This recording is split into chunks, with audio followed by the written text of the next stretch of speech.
Capítulo 15. Harvest. 11 de febrero de 2525. Avery siempre había preferido actuar antes de la primera luz. Algo en la inevitabilidad de la salida del sol agudizaba sus sentidos, le hacía estar más alerta. Aspirando el aire fresco de un día que pronto sería caluroso y húmedo, Avery se preguntó si los alienígenas compartían su preferencia. Exhalando, esperó que no lo hicieran. Se suponía que hoy iba a ser un encuentro pacífico. Pero en caso de que las cosas se pusieran feas, Avery quería todas las ventajas posibles. ¿Estás cansado, Osmo? No, sargento de Estado Mayor. Si sigues bostezando así, te sacaré de la línea. Sí, sargento de Estado Mayor. La milicia estaba reunida en los jardines botánicos de Harvest, el parque más grande del planeta después del centro comercial de Ucar. Situados a unos 150 kilómetros al sureste de la capital, los jardines eran el lugar más remoto y a la vez majestuoso que la teniente comandante Al Signy pudo encontrar. Si fuera por Avery, habría trasladado la reunión más lejos, no solo de Ucar, sino de cualquier núcleo de población. Pero el gobernador Tune había estado dispuesto a sacrificar el pequeño riesgo que suponía la observación de civiles por la grandeza escénica que consideraba necesaria para la primera reunión formal de la humanidad con seres alienígenas. Y Avery tuvo que admitirlo, los jardines eran muy grandiosos. El parque se extendía hasta el Bifrost en 3 niveles paisajísticos, el más bajo de los cuales era un amplio césped de hierba cortada que crecía hasta alcanzar el precipicio. Allí, el Bifrost se abría en un insólito promontorio, un espolón de piedra caliza barrida por el viento que ofrecía vistas panorámicas de la llanura de Ida. Al norte del promontorio había una espectacular cascada, el abrupto final del río Mimir, que nacía en las tierras altas de Bigrond y atravesaba el sur de Ucar. El agua clara del Mimir caía por la escarpa hasta el turbio y lento Slidr, un río que seguía los contornos del Bifrost y desaguaba en el mar del sur de Harvest. De pie en el centro del nivel más bajo, Avery no podía ver las cataratas más allá de un borde de magnolias, pero podía oírlas, el agua chocando contra la roca, como un trueno interminable, una alborada para un mundo que aún no había despertado a su peligro. Avery observó los rostros del escuadrón alfa del primer pelotón. Los 12 reclutas estaban de pie en 2 líneas en lados opuestos de una gran X, de luces de aterrizaje. Las brillantes bombillas debían servir de confirmación visual de las indicaciones que los Jotun de Mac habían grabado en el casco del carguero. Los trajes color oliva de los reclutas estaban recién planchados y sus botas estaban pulidas, algo que no era de esperar, si querían mezclarse con la vegetación circundante. Pero Avery sabía que todo eso formaba parte del plan de Al Signy, hacer que los alienígenas se sintieran bienvenidos, pero también dejarles ver exactamente a qué se enfrentaban. La mano de Osmo fue a parar a su boca, sofocando otro bostezo. Él y los demás reclutas habían estado despiertos casi toda la noche, ayudando a Avery y a Byrne a esconder el equipo de vigilancia en los árboles, docenas de pequeñas cámaras e incluso algunas unidades compactas Argus. Se acabó, recluta.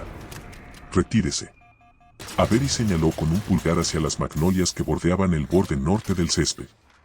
Oculto entre las rocas musgosas y los helechos entre los árboles y el río estaba el refuerzo del 1 a Stisen y el resto de los reclutas del 2A. Pero sargento de Estado Mayor. ¿Pero qué? Las gruesas mejillas de Osmo se sonrojaron. Este recluta quiere quedarse con su escuadrón. Osmo apretó fuertemente la correa bandolera de su MA5, tirando del rifle contra su espalda. Quiere cumplir con su deber. Avery frunció el ceño. Habían pasado menos de 48 horas desde el ejercicio en el complejo del reactor, desde que el capitán Ponder había dado la noticia de la llegada de los alienígenas. Había expuesto las cosas, simple y llanamente, justo en medio de la cena de victoria de los reclutas, unos alienígenas hostiles habían encontrado Harvest, y a la milicia le tocaba lidiar con la situación hasta que llegara la ayuda. La guarnición se había silenciado tan rápidamente que Avery pensó que los reclutas estaban a punto de huir, de desertar en ese mismo momento. Pero en el silencio que siguió al anuncio de Ponder, nadie se movió.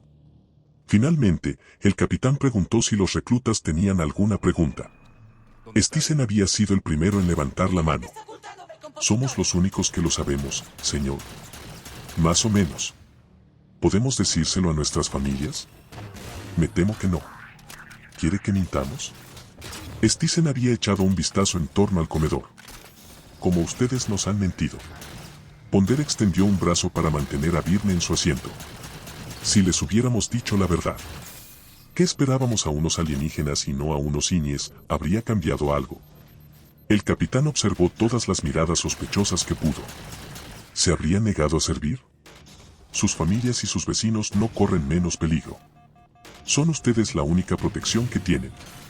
Luego, asintiendo hacia sus sargentos de Estado Mayor, los hemos entrenado. ¿Están preparados? Das fue el siguiente en levantarse. ¿Para qué, señor? Exactamente. Ponder hizo un gesto hacia Eali, para que apagara las luces fluorescentes y encendiera una pantalla de video montada en la pared.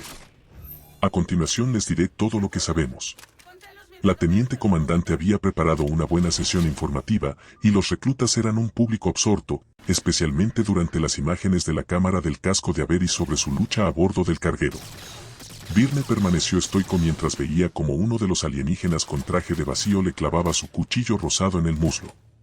Lo mismo hizo Avery cuando se vio a sí mismo levantando su pistola M6 hacia la barbilla de otro alienígena y volándole los sesos por todo el interior del casco. Mientras las imágenes lo mostraban empujando hacia el umbilical en persecución del líder alienígena en retirada, Avery se dio cuenta de que los reclutas miraban en su dirección y se asentían unos a otros. Avery no había atribuido ninguna valentía especial a sus acciones. Y en retrospectiva, era consciente de que asaltar la nave alienígena había sido extremadamente peligroso. Una parte de él deseaba que Al Signy hubiera incluido todas las imágenes, mostrando la explosión de metano y la loca carrera de Avery para alejarse de la bola de fuego, aunque solo fuera para demostrar a los reclutas que a veces la precaución es la mejor parte del valor. Pero en su lugar, el último fotograma congelado fue el de la nave alienígena volando en pedazos mientras la balandra de la teniente comandante se alejaba del carguero. Un final victorioso que hizo que los reclutas murmuraran emocionados mientras Eali encendía las luces. Solo más tarde, cuando se despejó el comedor y los sargentos de Estado Mayor y el capitán se pusieron a planificar la mejor manera de asegurar los jardines, Avery se dio cuenta de por qué los reclutas habían estado tan animados. La presentación había demostrado que se podía matar a los alienígenas, que se podía mantener Harvest a salvo con unas cuantas balas bien colocadas. Y si los reclutas tenían confianza en su formación, sabían que al menos podían apuntar con un rifle y disparar. Por desgracia, algunos reclutas tenían menos confianza que otros.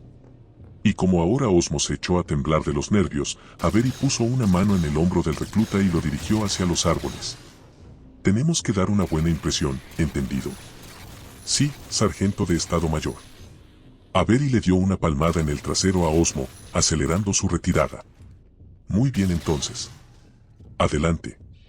Mientras el decepcionado recluta trotaba hacia el norte, la voz de Jenkins crepitó en el auricular de Avery. Forcell tiene contactos en los térmicos. A las 10 en punto. Avery escaneó el cielo occidental. Pero no pudo ver nada a simple vista. ¿Cuántos? 2, respondió Jenkins. ¿Quiere que los marquemos? Siguiendo las órdenes de Avery, los tiradores del primer pelotón se habían colocado en un ornamentado invernadero situado en el extremo oriental de los jardines, un edificio blanco y curvilíneo que habría encajado perfectamente en un parque europeo del siglo XIX. Por supuesto, lo que era una estructura de hierro fundido era ahora una celosía de titanio y miles de cristales de plástico inastillable. Pero en el nivel más alto de los jardines, el invernadero parecía tan majestuoso como los que lo inspiraron. Negativo, respondió Avery. No tardarán en llegar aquí. Los tiradores se encontraban en un balcón que rodeaba la cúpula elíptica central del invernadero y continuaba a lo largo de los tejados de sus dos alas, lo que les proporcionaba una excelente vista de los jardines y del cielo. El catalejo de Forcell estaba equipado con un láser de puntería que podía pintar los dos contactos y generar datos de teledetección. Pero, de nuevo, la teniente comandante Al Signy había sido muy clara: en la medida de lo posible, los marines y sus reclutas debían minimizar el comportamiento que los alienígenas pudieran considerar hostil. Tirando de la correa de su propio rifle, Avery volvió a preguntarse cuánto tenían en común él y los alienígenas, si mostrarían una moderación similar. La compañía está en camino, capitán, gruñó Avery en su micrófono de garganta. ¿Cómo está nuestro perímetro? Los escuadrones Charlie informan que todo está despejado, respondió Ponder. El 11 y el 12 estaban desplegados en la puerta principal de los jardines y en su acceso por la autopista Ocar, respectivamente. Los marines no esperaban que hubiera tráfico, era martes, y los jardines eran principalmente un destino de fin de semana, pero bastaría con un solo sedán de amantes de las plantas madrugadores para arruinar el secreto de la reunión. O, peor aún, para sembrar el pánico antes de tiempo. ¿Y nuestro grupo de bienvenida?, preguntó el capitán. Avery observó a los reclutas restantes del 1A. Listos para empezar, señor. Mantén la calma, Johnson. Armas aseguradas y colgadas al hombro. Entendido. Durante unos largos segundos no hubo ninguna conversación en el canal de comunicación mientras todos los reunidos en los jardines respiraban profundamente. Avery escuchó cómo el Mimir se precipitaba hacia su catarata. El ruido de las cataratas silenciaba a todos los pájaros excepto a los más apasionados, que acababan de empezar sus cantos matutinos en lo más profundo de las magnolias. Al igual que la flora exótica del invernadero, los pájaros eran estorninos importados y otras especies resistentes traídas a Harvest para ayudar a contener la indispensable población de insectos del planeta. Poco a poco, los gritos de los pájaros se vieron abrumados por un gemido palpitante que fue creciendo en intensidad hasta superar incluso el poderoso rugido del Mimir. Avery miró al cielo desde el borde de su gorra de servicio. En la bruma azul oscuro y brillante vio dos sombras oscuras que se seguían una a otra, como tiburones que merodean por los bajos de un mar agitado por la tormenta. Sargento de Estado Mayor. Jenkins comenzó. Los veo. Avery se cuadró la gorra en la frente. Escuadrón. En posición de firmes. Cuando el Luna se puso en atención, un par de naves alienígenas emergieron de la bruma. Los cascos púrpura brillaron, descendieron hacia el Bifrost y luego iniciaron un amplio círculo alrededor de los jardines. El diseño bifurcado de las naves hizo que Avery pensara en dos camiones remolcadores unidos a una cabina común, pero viajando a la inversa. A diferencia de la mayoría de las aeronaves humanas, las cabinas de las naves de descenso estaban situadas en las popas de las naves. Avery pudo ver una única y evidente arma en cada nave, una torreta esférica con un único cañón suspendido bajo la cabina. Las naves no tenían motores ni propulsores. Pero cuando las naves completaron su primer círculo y una de ellas desaceleró por encima del promontorio, Avery notó que el contorno de la nave se agitaba y supuso que debían depender de algún tipo de campo antigravitatorio para elevarse y propulsarse. ¡Atrás! Avery gritó mientras la nave se precipitaba hacia el césped. Va a necesitar más espacio.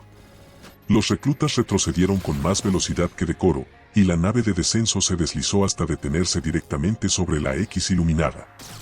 Las bombillas parpadearon y se apagaron y la hierba se aplanó bajo la presión del campo invisible. Con un cosquilleo en la piel, Avery observó cómo el agua se condensaba contra el campo, definiendo su forma ovoide, para luego caer en una sola sábana de lluvia cuando el campo se derrumbó.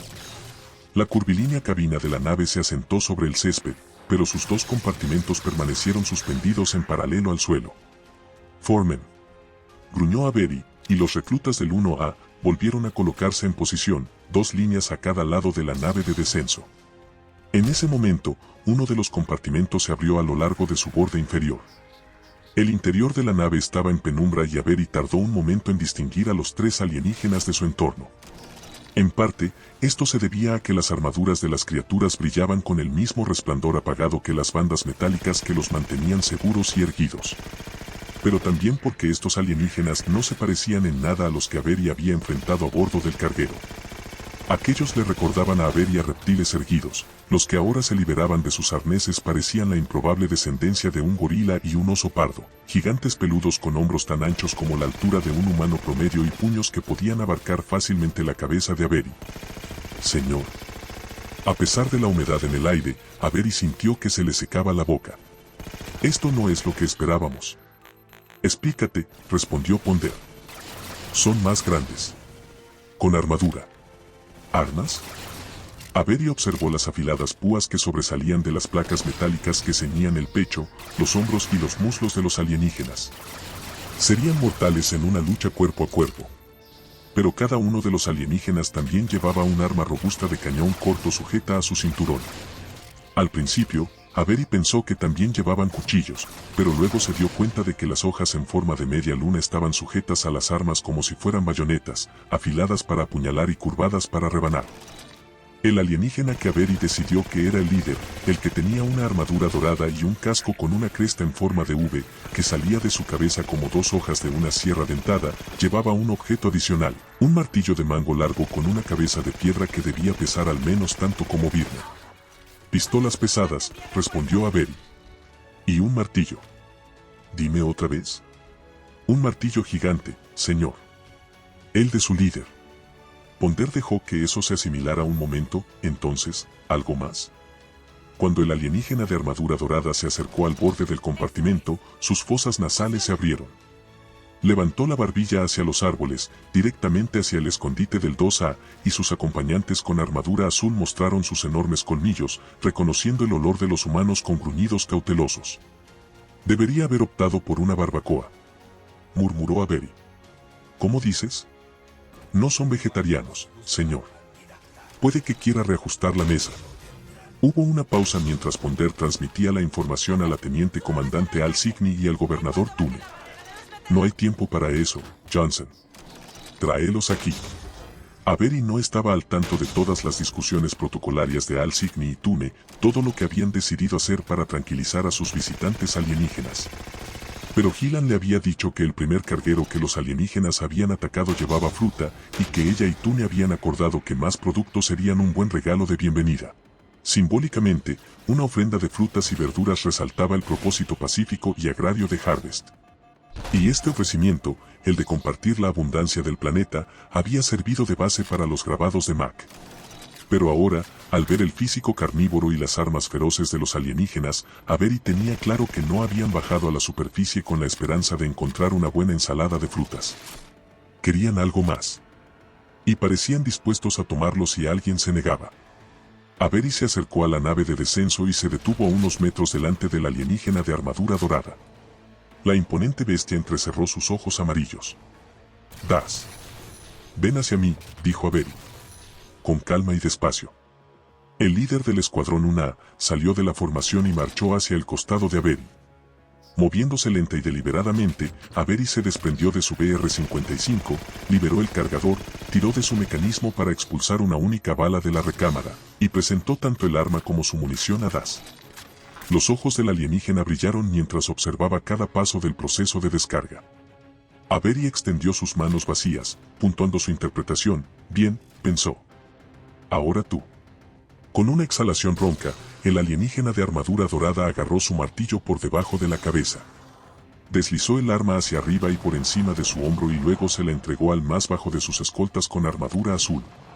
El otro alienígena parecía reacio a tomar el arma, y solo lo hizo después de que el líder soltara un enfático ladrido.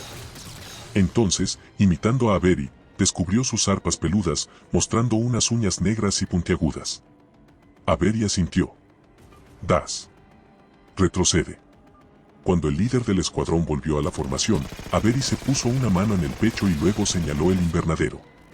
Al Signy le había animado a que redujera al mínimo los gestos con las manos y sus insultos involuntarios. Pero Avery no necesitaba que le convencieran. Estaba bastante seguro de que los alienígenas ya estaban ofendidos por lo que él y Byrne le habían hecho a su primera nave y a su tripulación, y sabía que agitar los brazos y gesticular por error el equivalente a vete a la mierda no disminuiría precisamente su resentimiento. Así que siguió colocando y apuntando suavemente con la mano hasta que el alienígena de armadura dorada bajó de un salto del compartimento, haciendo temblar la hierba y hundiéndose unos buenos 15 centímetros en el césped. Los milicianos que se encontraban al otro lado de la nave, y que aún no habían visto a los alienígenas, dieron un paso nervioso hacia atrás. Algunos parecían dispuestos a salir corriendo hacia los árboles. Calma, gruñó Avery en el micrófono de su garganta mientras los escoltas con armadura azul aterrizaban en el suelo. Ahora que los tres estaban a la luz, Avery se dio cuenta de que cada uno de ellos tenía un pelaje de diferente color en las grietas de su armadura. El pelaje del líder era gris claro, casi plateado. Uno de los escoltas tenía el pelaje marrón oscuro y el otro, canela. Este segundo escolta era en realidad un poco más alto que el líder y más musculoso, aunque Avery sabía que esto era un poco como comparar dos modelos de tanques de batalla principales, uno podría pesar más que el otro, pero ambos no tendrían problemas para aplastar a los reclutas del 1A. Pero por ahora, las criaturas parecían ansiosas por complacer. El líder colocó una palma peluda sobre su placa pectoral y señaló a Avery y luego al invernadero. Avery asintió y pronto el improbable cuarteto se encaminó por el césped hacia una escalera de granito que conducía al nivel intermedio de los jardines, Avery a la cabeza, luego el alienígena con armadura dorada y después sus dos acompañantes. «Estamos en movimiento», susurró Avery en su micrófono. «Hasta ahora todo va bien». Al final de la escalera, un camino de losas atravesaba un bosquecillo de cerezos y perales en flor. Los árboles llevaban semanas floreciendo, y sus flores habían empezado a caer sobre las piedras ásperas del camino. A medida que los alienígenas avanzaban, los pétalos rosas y amarillos se pegaban a sus anchos pies descalzos, creando agujeros cada vez más grandes en una alfombra que ya estaba llena de parches. Por desgracia, el olor de los pétalos a dulce podredumbre no ayudaba a enmascarar el olor almizclado de los alienígenas. El potente olor puso a Avery de los nervios, y se preguntó qué le haría a las unidades Argus. A mitad de camino hacia otra escalera que conducía al invernadero, el camino se ensanchó para acomodar una fuente rectangular a nivel del suelo. Sus chorros tenían un temporizador automático y aún no se habían activado. Por el momento, el agua poco profunda estaba quieta, y mientras Avery dirigía al grupo a lo largo del borde sur de la fuente, vio la segunda nave de descenso alienígena, que seguía girando en un amplio bucle por encima de los árboles, reflejada en el agua clara y fría. La nave de descenso se movía más despacio ahora, y a Avery le costaba diferenciar el silbido de su motor del ruido del río. Al subir la segunda escalera, Avery vio los escuadrones Bravo de ambos pelotones dispuestos en filas escalonadas ante el invernadero. Entre ellos y la escalera, en medio del césped del nivel superior, había una amplia mesa de roble cubierta por un mantel blanco y con una generosa cesta de fruta. Avery dio unos pasos hacia la mesa y luego se giró hacia los alienígenas, con las palmas de las manos levantadas en una postura de alto. Pero los brutos acorazados ya se habían detenido. Los tres miraban fijamente la entrada cubierta del invernadero, de donde acababa de salir la delegación de la humanidad, Tune, Pedersen, Ponder y Al Signy, con el sargento de Estado Mayor Byrne ocupando la retaguardia. Pedersen llevaba su habitual traje de lino gris, mientras que el gobernador lucía una variación amarilla sobre blanco del traje rayado que había usado para la celebración del solsticio. Como de costumbre, la masa del gobernador tensaba las costuras de su traje, haciéndole parecer más el granjero aburguesado que era que el poderoso político que esperaba que los alienígenas percibieran. Pero, a pesar de la presión de la tela, Tune avanzó, con el pecho hinchado y los hombros echados hacia atrás, a un ritmo que daba a entender que no se sentía más intimidado por el trío blindado que por un grupo de parlamentarios de Harvest. El capitán y la teniente comandante llevaban uniformes de gala y gorras, el de color azul marino y ella de color blanco. En un esfuerzo por ayudar a los alienígenas a diferenciar el género, Al Signy había optado por una falda hasta la rodilla. Al igual que Avery, Byrne llevaba uniforme de combate y la misma mirada sombría de expectativas alteradas. Estos no eran los enemigos que esperábamos. Los ojos azules del alto irlandés se movían de un lado a otro bajo la visera de su gorra de servicio mientras se apresuraba a evaluar las armas y armaduras de los alienígenas. Gracias, sargento de Estado Mayor, dijo Tune. Yo me encargo a partir de aquí. Sí, señor. Avery giró sobre sus talones y se dirigió al frente de la mesa, donde se encontró con Gillan. Byrne tomó la esquina noroeste, flanqueando a Ponder. Pedersen se interpuso, entre Tune y la mesa, con una gran tableta de comunicación bajo el brazo. Bienvenidos a Harvest. Tune sonrió. Soy su líder. Se golpeó el pecho. Tune. El alienígena con armadura dorada resopló. Pero no indicó si esa era su especie, su rango o su nombre, o tal vez simplemente quería que el gobernador continuara con su ininteligible presentación. A pesar de la barrera lingüística, Al Signy había considerado prudente al menos intentar la comunicación verbal, aunque solo fuera para registrar parte del habla de los alienígenas para su posterior análisis. Tune había insistido en que fuera él quien hablara, y aunque la teniente comandante no había estado en desacuerdo, se había esforzado en aclarar que la clave era la brevedad, que lo peor que podía hacer Tune era frustrar a los alienígenas hablando demasiado. El gobernador esperó, dando al líder la oportunidad de hacer algunos comentarios iniciales propios. Pero no dijo nada. Tune estaba a punto de lanzar una extensa presentación cuando Al Signy tosió.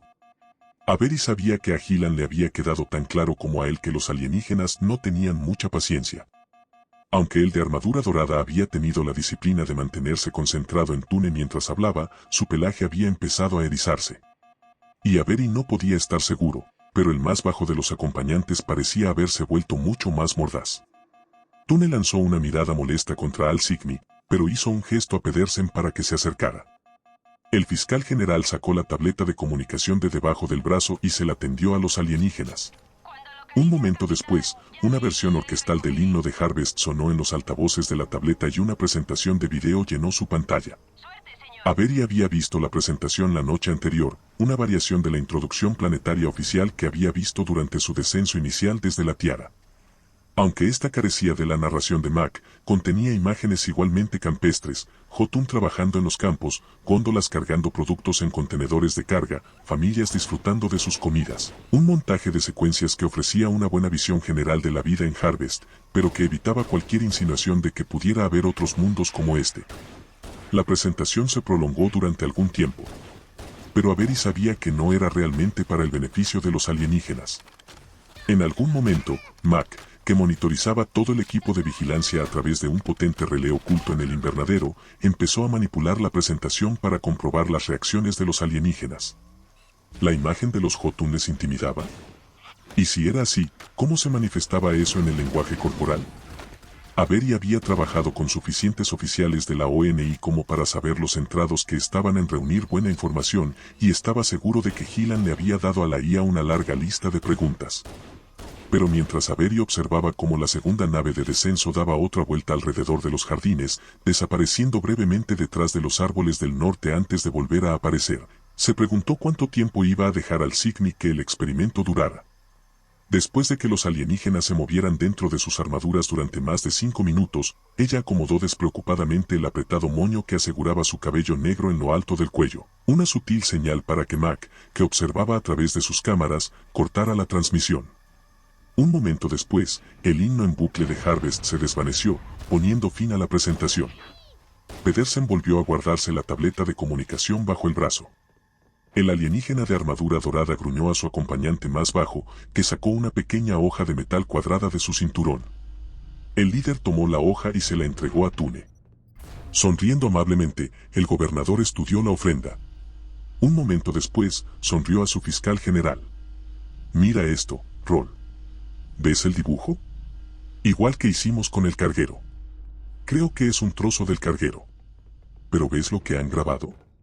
Pedersen inclinó el cuello hacia la hoja. «¿Quieren comerciar?»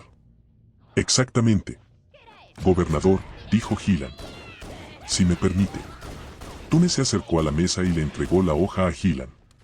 Avery miró por encima de su hombro para echar un vistazo también. Era, en efecto, un trozo del casco de titanio del carguero, un cuadrado perfecto, perfectamente cortado. La imagen estaba dominada por dos figuras, ambas talladas con más realismo que la de Mac. Una de ellas era claramente el alienígena con armadura dorada, llevaba un martillo a la espalda y un casco con la misma cresta en forma de V. El humano parecía un hombre, pero podría haber sido cualquiera. Para sorpresa de Avery, el hombre ofrecía lo que parecía ser un gran melón de corteza abigarrada. Tune debió de hacer la misma conexión, porque rebuscó en el interior de la cesta y extrajo un gran y fragante melón. Sonriendo aún más que antes, acercó la fruta al alienígena de armadura dorada y se la presentó con una reverencia. «Por favor, tómelo», dijo el gobernador.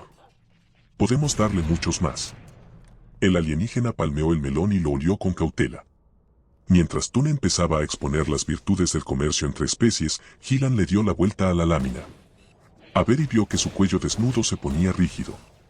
«Gobernador, ¿no quieren comida?» «No esté tan segura, comandante. Creo que este está a punto de darle un mordisco». «No». Gillan mantuvo un tono uniforme. «Mire». Y Avery lo hizo. En el otro lado de la lámina había una vista ampliada del melón, que ahora comprendía que era un mapa de Harvest, centrado en Utgard. Lo que Avery había pensado que eran texturas en la corteza eran en realidad detalles de la superficie, líneas de maglev, carreteras y contornos de los principales asentamientos. Los alienígenas habían realizado un estudio completo y habían añadido algún tipo de anotación. Había símbolos ornamentados repartidos por todo el planeta. Cada símbolo era idéntico, y cada uno consistía en 2 círculos concéntricos filigranados con curvas entrelazadas. Avery no tenía ni idea de lo que significaban los símbolos, pero eso estaba fuera de lugar. Gillan se dio cuenta de ello, buscan algo concreto. Algo que creen que les pertenece. Tune se quedó mirando la lámina, haciendo lo posible por mantener una sonrisa diplomática mientras Gillan la volteaba de un lado a otro. «Gobernador», dijo en un susurro. «Quieren que les demos todo el planeta». En ese momento, el alienígena de armadura dorada ladró y le extendió el melón a Pedersen. «No, no. El fiscal general levantó una mano y dio un paso atrás. «Quédatelo». El alienígena ladeó la cabeza y volvió a ladrar. Ahora Avery estaba seguro de que el olor almizclado que emanaba del escolta más bajo se había vuelto más potente. Avery arrugó la nariz al sentir el olor a vinagre y alquitrán. Luchó contra el impulso de sacar la pistola M6 que llevaba enfundada en la cadera. En ese momento, una corta ráfaga de un +5 resonó desde el nivel más bajo del jardín. Avery no sabía si se trataba de un fogonazo nervioso o del comienzo de un tiroteo. Pero en el breve silencio que siguió, oyó el eco de un gutural aullido alienígena procedente de los árboles que bordeaban el río. Después de eso, las cosas sucedieron muy rápidamente. El escolta más alto se arrancó la pistola del cinturón antes de que Avery pudiera desenfundar o Byrne pudiera descolgar su rifle de batalla de su hombro. El arma con cuchilla retumbó y un brillante pico de metal como magnesio encendido chisporroteó en el pecho de Pedersen. El fiscal general dejó caer el melón y su tableta de comunicaciones y cayó de rodillas, con la mandíbula abriéndose y cerrándose como un pez asfixiado. Había sido el más cercano al líder con armadura dorada, la desafortunada víctima de la proximidad. Los sargentos de Estado Mayor dispararon contra los escoltas más cercanos a sus posiciones, Byrne contra el más alto, Avery contra el más bajo. Pero sus balas no tuvieron ningún efecto sobre la armadura de los alienígenas. De hecho, ni siquiera la tocaron. Cada bala fue desviada por escudos de energía invisibles que seguían los contornos de la armadura y brillaban con cada impacto. «Abajo», le gritó Avery a Tune, mientras el escolta más bajo le lanzaba al líder su martillo. Luego tacleó a Gillan, tirándola bruscamente al suelo. En un instante, el gigante de pelo plateado tenía la porra por encima de su cabeza, preparada para un golpe transversal. Tune habría recibido un golpe en la cabeza si el capitán Ponder no lo hubiera empujado y hubiera recibido el golpe él mismo. El martillo golpeó al capitán en su brazo izquierdo protésico y lo hizo girar en el aire. Aterrizó al norte de Byrne y se deslizó unos buenos 20 metros sobre la hierba mojada por el rocío. Ahora, el escolta más corto tenía su pistola con cuchilla desenfundada. Mientras la criatura apuntaba contra Avery, este se abrazó con fuerza a Gillan y protegió su pequeño cuerpo con el suyo. Tuvo un momento para cuestionar la afirmación de Ponder de que habían entrenado bien a los reclutas, de que estaban preparados para las decisiones de vida o muerte que exigía el combate, cuando oyó el triple chasquido agudo del BR-55 de Jenkins.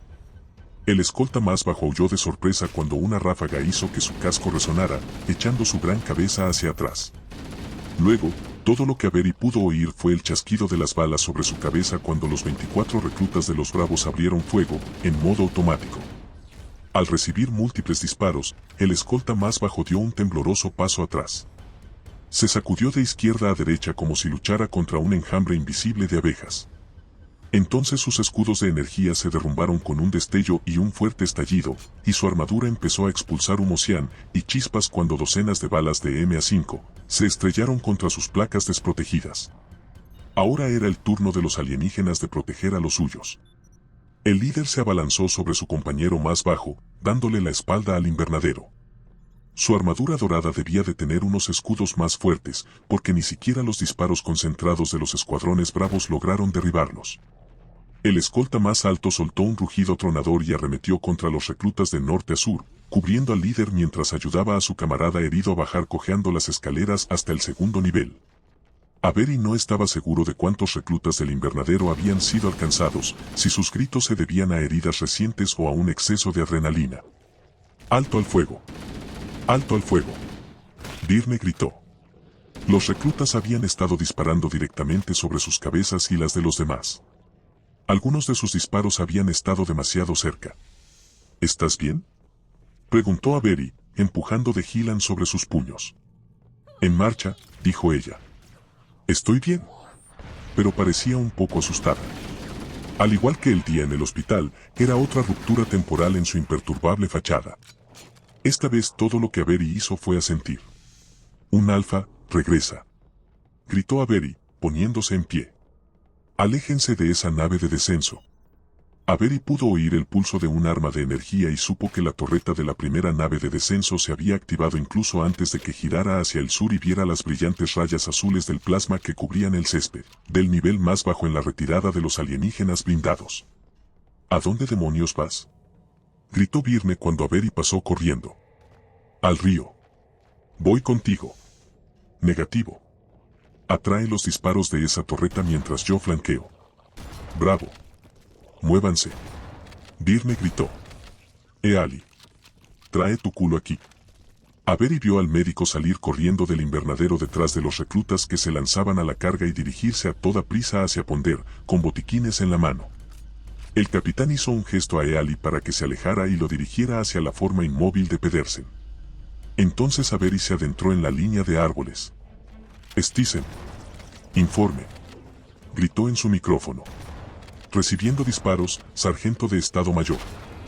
La estática distorsionó la voz del líder del escuadrón 2A. Allí. Ahí arriba, gritó a uno de sus hombres. Aguanten. Avery saltó por un terraplén rocoso hasta el nivel medio de los jardines. Voy en camino.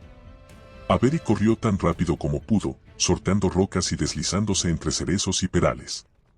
Respirando con dificultad, atravesó las últimas ramas cargadas de flores y se detuvo en seco, echando las caderas hacia atrás y moviendo los brazos. Si hubiera ido más rápido, habría caído al río.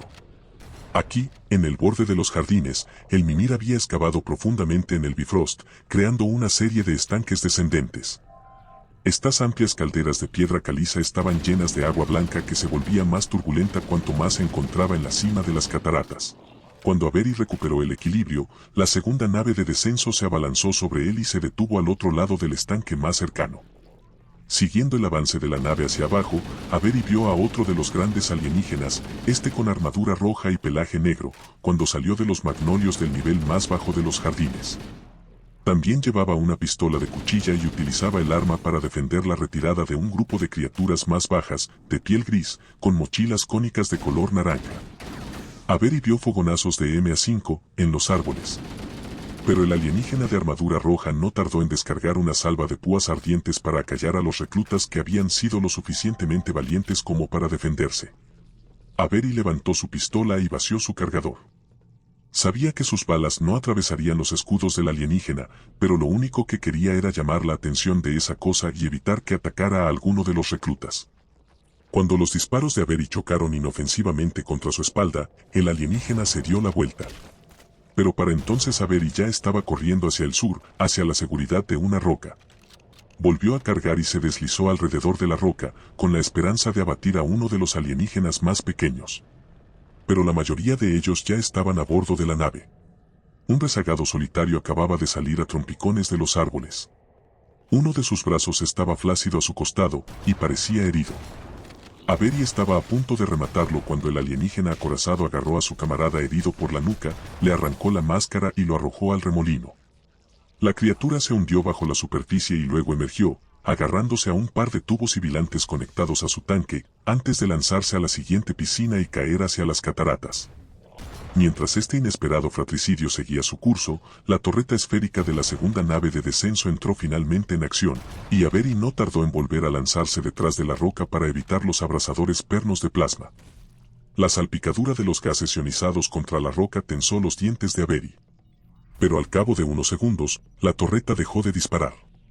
Avery oyó el gemido de los generadores antigravitatorios cuando la nave se elevó hacia el cielo. Cuando salió de detrás de la roca, todos los alienígenas se habían ido. No disparen. Ladró Avery mientras se acercaba a las magnolias del lado más alejado de la piscina. Voy llegando. Detrás de él, pudo oír los disparos de los rifles de los escuadrones Bravo, disparando contra la primera nave de descenso cuando se elevaba de los jardines. ¿Qué ha pasado? Avery le gruñó a Stisen mientras se acercaba a un grupo de reclutas del 2A. Los hombres estaban apiñados en un amasijo de granito musgoso. Las rocas estaban salpicadas de agujeros que contenían restos brillantes de las púas ígneas del alienígena de armadura roja. En los helechos circundantes ardían pequeños fuegos humeantes donde habían rebotado algunos de los proyectiles. ¿Qué ha pasado? Volvió a preguntar Avery. Pero ni Stisen ni nadie de su escuadrón dijo una palabra. La mayoría de ellos ni siquiera se molestó en buscar la mirada de Avery. El combate había llenado a Avery de adrenalina y estaba a punto de perder los nervios cuando se dio cuenta de la escena que estaban viendo los reclutas. Tardó un momento más en reconocer que lo que se extendía contra el granito era el cuerpo destrozado de un ser humano. Y no fue hasta que Avery se arrodilló junto al cadáver que reconoció el rostro regordete y juvenil de Osmo, manchado con su propia sangre. El recluta tenía el vientre abierto. Se lo dije, no te acerques al césped. Stisen tragó con fuerza. No quería que le hicieran daño. Avery apretó la mandíbula. Pero sabía que era imposible que el líder del escuadrón pudiera anticipar que la segunda nave de transporte pasaría por detrás de ellos, a poca altura sobre el río, y soltaría en secreto un equipo de refuerzo. ¿Viste cómo le dispararon?, preguntó Avery. Stisen negó con la cabeza. No. Era uno de los pequeños, susurró Burdick. Sus ojos permanecían fijos en el vertido de órganos de las entrañas de Osmo. Lo tiró al suelo. Lo destrozó. Oí el disparo de su arma, dijo Stisen. Pero fue demasiado tarde. Avery se puso en pie.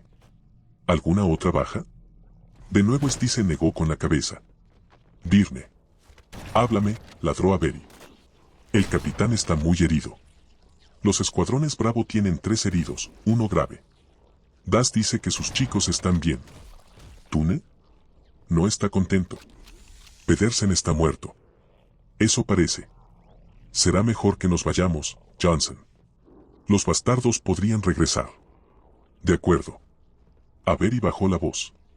Voy a necesitar una bolsa. ¿Quién? Osmo. Mierda, escupió Birne. De acuerdo. Se lo diré a Eali. Avery se quitó la gorra de servicio y se pasó la mano por la frente. Mirando a Osmo, se dio cuenta de que el recluta aún sostenía su MA5 con fuerza en la mano derecha. El sargento de Estado Mayor se alegró de que Osmo hubiera visto a su atacante y tuviera la oportunidad de caer disparando. Los disparos de Osmo habían alertado a sus compañeros del peligro, salvando sus vidas incluso cuando él perdió la suya. Avery trató de no culparse por lo ocurrido. Al igual que Stisen, había hecho lo que creía mejor. Osmo solo había sido el primer recluta en caer. Por mucho que Avery deseara que también fuera el último, se armó de valor al saber que los alienígenas acababan de empezar una guerra y que habría muchas más bajas. Maccabeus soltó su martillo y lo dejó repiquetear en el suelo de la bahía de tropas. Este era el puño de Ruth, un arma antigua que había pasado de un cacique a otro durante generaciones en el clan de Maccabeus. Merecía un mayor cuidado. Pero Maccabeus estaba demasiado preocupado por Licinus como para atenerse a la ceremonia. Sus ancestros tendrían que entenderlo. Vorenus. Apresúrate, gritó, levantando a Licinus. El Spirit se agitó violentamente mientras se precipitaba hacia el cielo brumoso, e incluso el poderoso cacique tuvo dificultades para apoyar el bulto inconsciente del miembro herido de la manada contra la pared interior de la bahía. Vorenus bajó a trompicones por la bahía, cargando una caja de ayuda portátil. Colocó la caja octagonal junto a los pies de Licinus y lo mantuvo firme mientras Maccabeus le sujetaba las piernas y los brazos. Los Perret Sangali tenían sofisticados campos de estasis para mantener a sus guerreros en pie. Pero a Maccabeus también se le había negado esta tecnología y había tenido que conformarse con una solución más básica. Dame una compresa. Maccabeus le quitó la pechera a Licinus. La armadura tenía una grieta en el centro que resumaba sangre de color rojo oscuro. Una vez que la placa se liberó, Maccabeus alisó el pelaje marrón del miembro de la manada herido, palpando 2 agujeros burbujeantes en su pecho. Las armas de los alienígenas habían penetrado en uno de los pulmones de Licinus, forzando así su colapso. Vorenus le entregó a Maccabeus una fina lámina de malla de color bronce. Si se colocaba correctamente, el material formaría un sello parcial sobre las heridas, permitiendo que el aire saliera al exhalar Licinus pero manteniéndolo fuera al inhalar. Mientras el pulmón no estuviera demasiado dañado, se volvería a inflar. La malla también contenía un coagulante que ayudaría a mantener la sangre restante del joven Giralanae dentro de su cuerpo. Cuando volvieran a la conversión rápida, Maccabeus dejaría que la sala de cirugía automatizada de la nave hiciera el resto. Si conseguimos volver, gruñó para sí mismo el cacique mientras el Spirit se sacudía a estribor, ejecutando otra maniobra evasiva. Hasta ahora los alienígenas no habían activado ninguna defensa antiaérea, pero Maccabeus estaba seguro de que lo harían. Las armas de infantería de los alienígenas eran bastante toscas, no mucho más sofisticadas que las de los Giralanae en la época del contacto misionero de los Anshun. Pero tenían que tener misiles o algún otro sistema de armas cinéticas, o su planeta estaría indefenso. Y Maccabeus dudaba que los alienígenas fueran tan tontos. ¿Tío? ¿Estás herido? La voz de Tartarus resonó desde la unidad de señales de Maccabeus. No lo estoy. El cacique agarró la nuca de Vorenus. Cuida de él, dijo, mirando hacia Licimos. Vorenus asintió. ¿Reclamaste una reliquia? Le preguntó Maccabeus a Tartarus mientras se arrodillaba y recuperaba el puño de Ruth. No, cacique. Maccabeus no pudo evitar un resoplido de enfado. Pero la luminaria mostró docenas de objetos sagrados, todos muy cerca. No encontré nada más que a sus guerreros. Maccabeus se dirigió hacia la cabina del Spirit, con la mano libre apoyada en la pared de la bahía para mantenerse firme mientras la nave de descenso continuaba su trepidante ascenso. ¿Has realizado una búsqueda exhaustiva? Los Ungoi estaban demasiado ansiosos y rompieron filas, retumbó Tartarus. Perdimos el elemento sorpresa. Diácono, ladró Maccabeus mientras se metía en la cabina. Dime que tienes mejores noticias.